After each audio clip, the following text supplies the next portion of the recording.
जय हिंद दोस्तों। 90 शब्द प्रति मिनट डिक्टेशन स्टार्ट। कोरोना महामारी के समय रेल सेवा पूरी तरह बाधित हुई थी और उसके बाद अभी तक पूरी तरह सामान्य नहीं हुई है।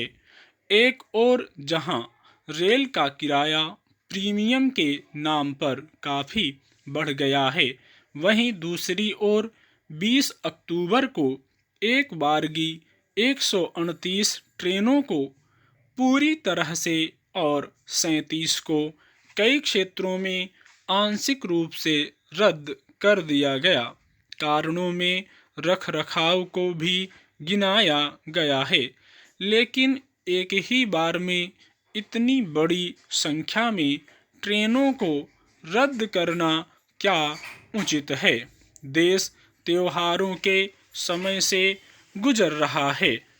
रेल सेवाओं पर असंख्य लोग निर्भर होंगे ताकि अपने घर या काम की जगह पहुंच सकें। दिवाली को जब 2-3 दिन ही रह गए हैं, तब रेलों को रद्द करना अव्यावहारिक ही नहीं, अमानवीय भी है। रेल पथ के रख रखाव का काम तो कुछ दिन पहले भी हो सकता था। दिवाली या छठ जैसे पर्व त्योहारों के ठीक पहले ट्रेनों को रद्द करने से होने वाली परेशानी को एक आम आदमी भी आसानी से समझ सकता है।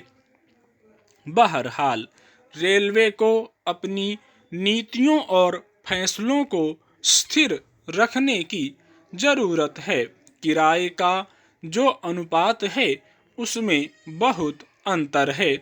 किसी ट्रेन में किराया अगर 1000 रुपये है, तो उतनी ही दूरी का किराया किसी अन्य ट्रेन में 2 से 3 गुना ज़्यादा भी हो सकता है। यहाँ तक कि एक ही ट्रेन में अगल बगल बर्थ वाले यात्रियों के बीच भी किराए में बड़ा अंतर हो सकता है। यह यात्रियों को सुविधा देने की व्यवस्था है या ज़्यादा से ज़्यादा कमाई का तरीका? आखिर क्या है डायनामिक फेयर सिस्टम, जिसकी शुरुआत सितंबर 2016 में रेलवे ने की थी?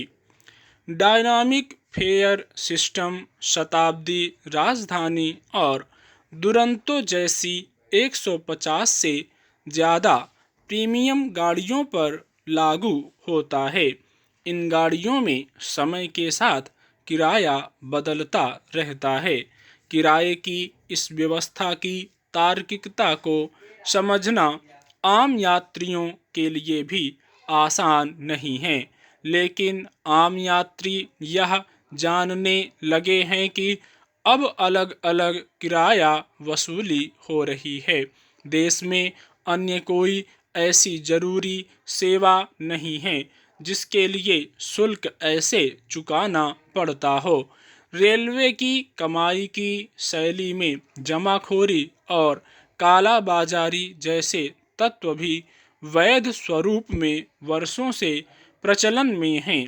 क्या सरकार इसी तरह से असमान किराया वसूलने की इजाज़त अन्य सेवाओं के लिए भी दे सकती है?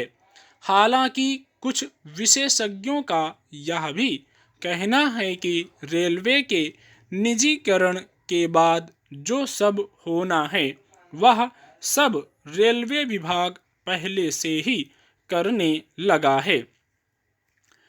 ठीक इसी तरह से ट्रेन में मिलने वाली सुविधाएं भी असमान हैं और कई बार पूरा पैसा चुकाने के बाद भी बुनियादी सेवा मिलने की गारंटी नहीं होती।